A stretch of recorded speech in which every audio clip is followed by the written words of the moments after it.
Oke, yuk kita langsung aja nih menyelam ke bahan renungan yang Anda bawa. Kelihatannya menarik banget, fokusnya ke konsep jaminan dari Tuhan. Dan sumber ini membaginya rapi ya, masa lalu, masa kini, sama masa depan. Misi kita kali ini, gimana cara kita bongkar apa sih makna jaminan ini menurut teks renungan Anda? Betul sekali, yang langsung kerasa ya dari teks ini itu bagaimana ia menjawab kebutuhan dasar kita akan kepastian. Dengan landasan ayat-ayat Alkitab yang dikutip, materi Anda ini kayak ngasih semacam peta jalan spiritual gitu.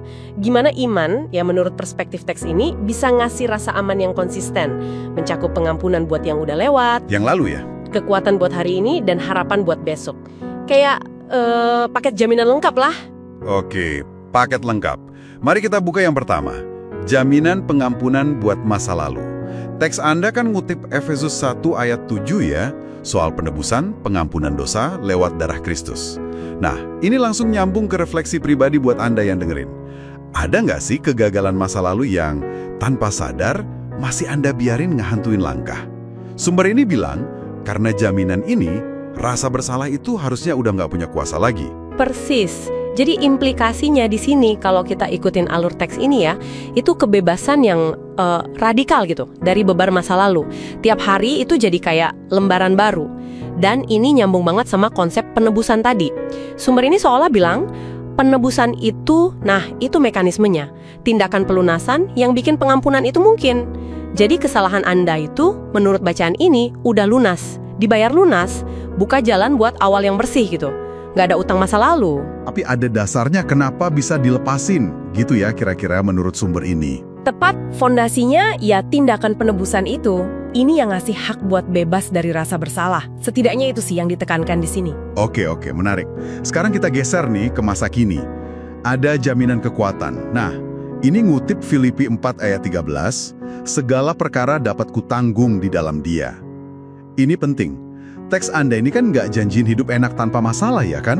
Nggak sama sekali. Justru sebaliknya, dia nawarin kekuatan buat ngadepin kesulitan. Mau itu tekanan kerja, masalah keluarga, atau pergumulan pribadi Anda. Pertanyaan refleksinya juga tajam nih.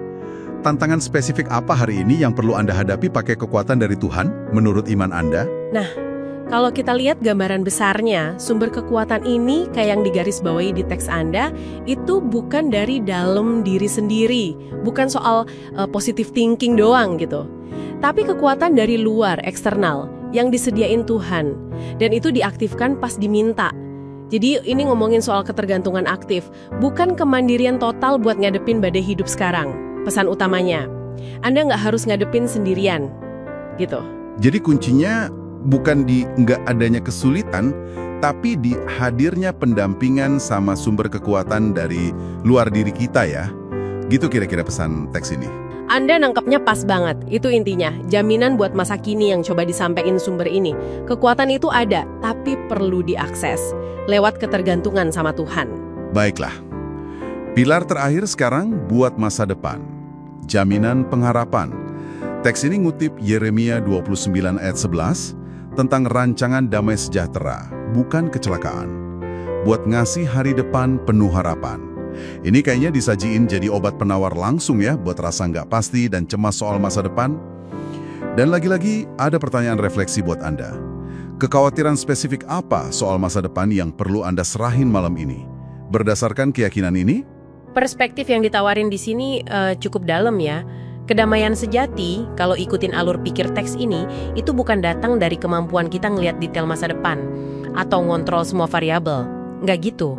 Tapi dari keyakinan pada siapa yang pegang kendali masa depan itu. Tujuannya jelas, ngebebasin Anda dari cengkeraman rasa cemas soal nanti gimana ya.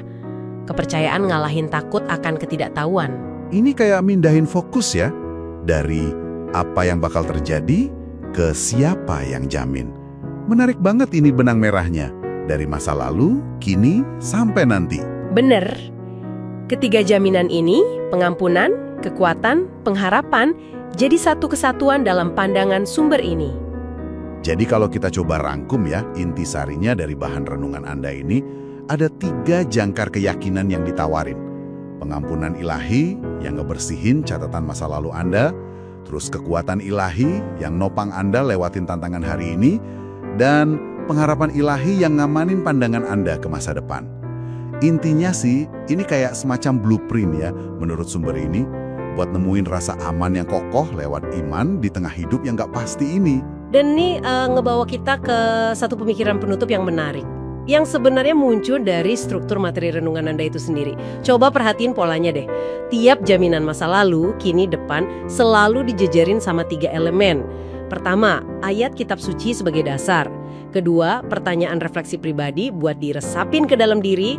Dan ketiga, pokok doa sebagai respons iman. Nah, pertanyaan buat Anda renungin lebih jauh nih.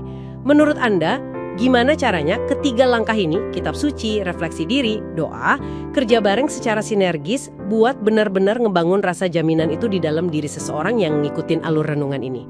Dan lebih jauh lagi nih, bisa nggak sih kerangka kerja 3 langkah serupa ini, dasar, prinsip, refleksi personal, tindakan responsif, Anda terapin juga ke area lain dalam hidup Anda, di mana Anda lagi nyari kepastian atau pegangan?